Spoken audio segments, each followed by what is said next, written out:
we're going to begin to act, beginning today, to do whatever needs to be done. Let's get on with the job.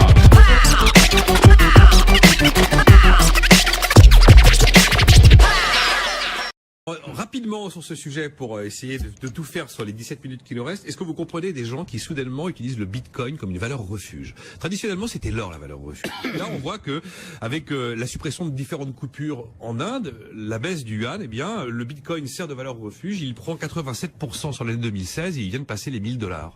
Le bitcoin n'est pas une monnaie, c'est un protocole d'échange sécurisé qui peut être utilisé comme monnaie. On appelle ça monnaie cryptée, bon, ouais. Ok. Si un jour le GAFA, les grandes entreprises, Google, etc., décidaient de faire une monnaie selon ce protocole-là, alors il y aurait un vrai problème, une monnaie qui prendrait vraiment son essor et qui concurrencerait les banques centrales. C'est sans doute la raison pour laquelle, s'ils y ont pensé, ils ne sont pas passés à l'acte.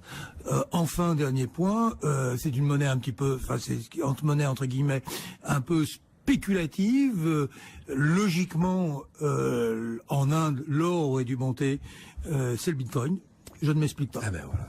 Effectivement, c'est une monnaie, enfin une monnaie, c'est une monnaie cryptée qui ne dépend d'aucune monnaie. Personne ne fixe le coût et le volume de bitcoin.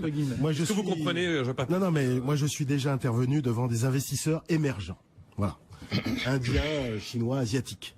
Et j'ai eu cette question sur bitcoin versus or. Effectivement, si on croit à la dévalorisation d'un certain nombre de monnaies internationales, etc., il y a des actifs internationaux dénués de tout passif, avec des qualités indéniables, qui s'appellent l'or, les métaux précieux, ou le bitcoin. Franchement, entre l'or et le bitcoin, il n'y a absolument pas photo. C'est-à-dire? Mais non, mais terminez la phrase. L'or, sa force, c'est quoi l'or, en fait, sa force? C'est pas de rapporter du rendement, ça rapporte rien, l'or, hein, évidemment. Effectivement, c'est pas un actif. On peut même perdre éventuellement. Ça c'est indéniable. Ça rapporte rien. Ça, je suis assez d'accord. Mais, sa force, elle est liée à une convention humaine qui s'est établie il y a plusieurs millénaires.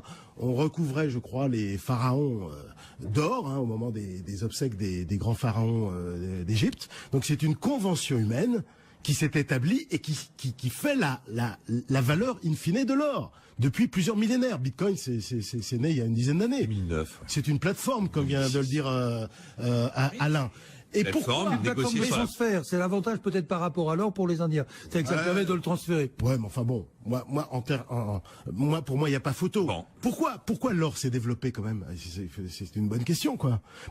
Parce que c'était non falsifiable, c'était inaltérable, c'était non renouvelable, ça avait des qualités propres qui étaient l'éclat de ce métal précieux particulier. C'est lourd, alors ça donne le sentiment d'en avoir. À l'époque, c'était facilement transportable par rapport à d'autres actifs. Et en attendant, les Indiens et les Chinois, c'est vers le bitcoin qu'ils vont. Oui, mais alors il y a des effets de mode, phénomène de bulle en Inde. Peut-être de transfert, parce que c'est lié au transfert, c'est lié au fait que le gouvernement, pour des raisons inexplicables, a décidé de faire un tsunami en Inde. En Inde, oui, en confisquant les billets, les grosses coupures, et donc peut-être que les gens cherchent à utiliser le bitcoin pour transférer leur pouvoir d'achat ailleurs. Daniel, si vous étiez indien chinois, vous auriez effectivement essayé de mettre votre argent en sécurité en bitcoin, ou vous continueriez à acheter de l'or? Non, je pense que le bitcoin, c'est les tulipes hollandaises, en fait. On sait pas ce qu'on achète.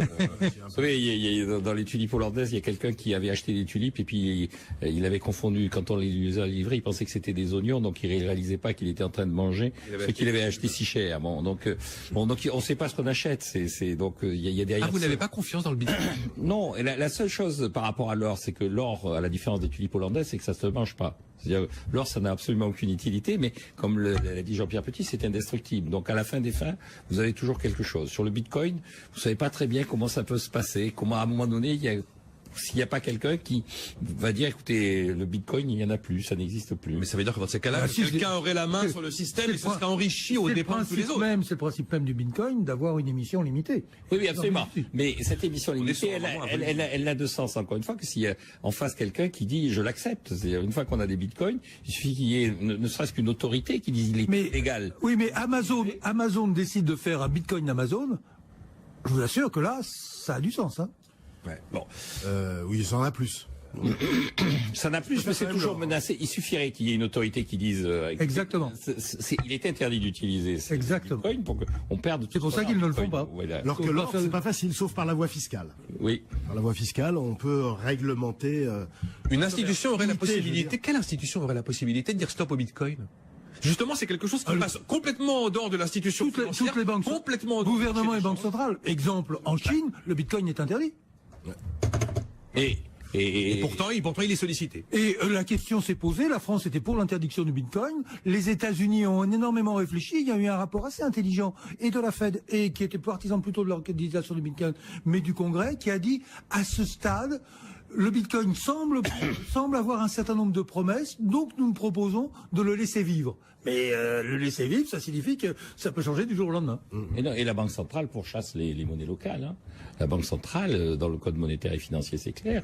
Et quand vous faites Jean-Marc Daniel. le sel, là, vous savez, les petites monnaies qui avaient été... Il y a des monnaies locales aux Pays-Bas. etc. La Banque centrale, assez systématiquement, pourchasse les monnaies locales. Bon, il suffirait donc qu'il y ait une autorité. L'or, au moins, il y a une espèce de valeur symbolique, historique, effectivement. Bah oui, c'est entendu. Il est là. l'histoire. C'est entendu. Les tulipes, je voudrais juste rappeler que les tulipes, la convention n'a duré que 3 ans. Oui, oui, entre absolument. 1634 et 1637. Bon, le bitcoin a un peu plus de 3 ans. L'économie de bulle est très ancienne. Oui, C'est pas forcément moderne, hein. C'est pas la première fois qu'on délire Oui. sur la valeur d'un certain nombre de produits standardisés. On est à quelques jours